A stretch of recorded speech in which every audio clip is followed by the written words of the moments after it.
Mga natatanging sundalo pinarangalan sa taunang The Outstanding Philippine Soldiers o TOPS Awards.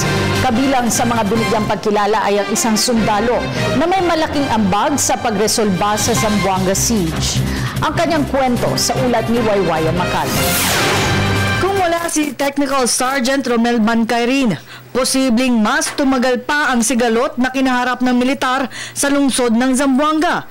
Posible din tumaas ang bilang ng mga nasawing bihag ng Moro National Liberation Front nang lusubin nila ang lungsod noong 2013. Si Bancairin kasi ang nagrekomenda na patayin ng supply ng tubig kung saan nagtatago ang pwersa ng MNLF. Siya din mismo ang nagturo sa mga opisyal kung ilan ang bihag at sino-sino ang mga commander na namumuno sa bawat barangay. Inamin niyang nahirapan siya noong kasagsagan ng Zamboanga Siege na tumagal ng ilang araw pero hindi niya ito alintana. Dahil mas nanaig sa kanya ang kaligtasan ng bawat bihag. Sa loob ng 24 na taon niya sa serbisyo, ito na anya ang highlight ng kanyang karera bilang isang sundalo. Malaking bagay na rin na naitulong na na-rescue rin namin mga ibang sibilyan. Dahil sa kanyang ang intelligence officer ay nadakip niya ang ilang top-ranking leader ng Abu Sayyaf, kagaya ni Abu Sabaya at Abu Sulaiman.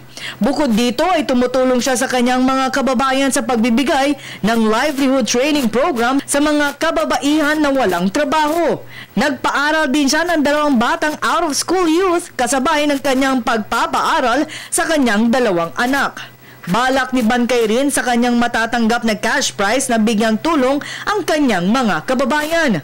Binigyang pugay naman ni General Gregorio Katapang ang mga sakripisyong ipinamalas ng mga TOPS awardees ngayong taon. Just keep on shining, just keep on for your country, for your people, and everything will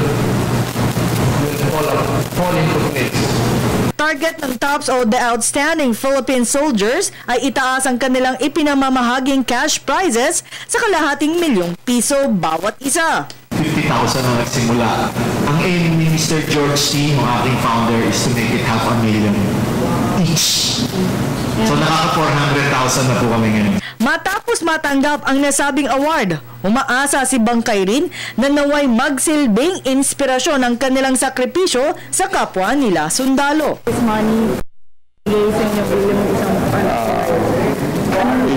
I-share ko rin po sa mga kasamahan ko rin sa trabaho, ma'am. Kasi isa rin itong inspirasyon para sa kanila. Para sa Telebisyon ng Bayan, ako si Waywaya Macal.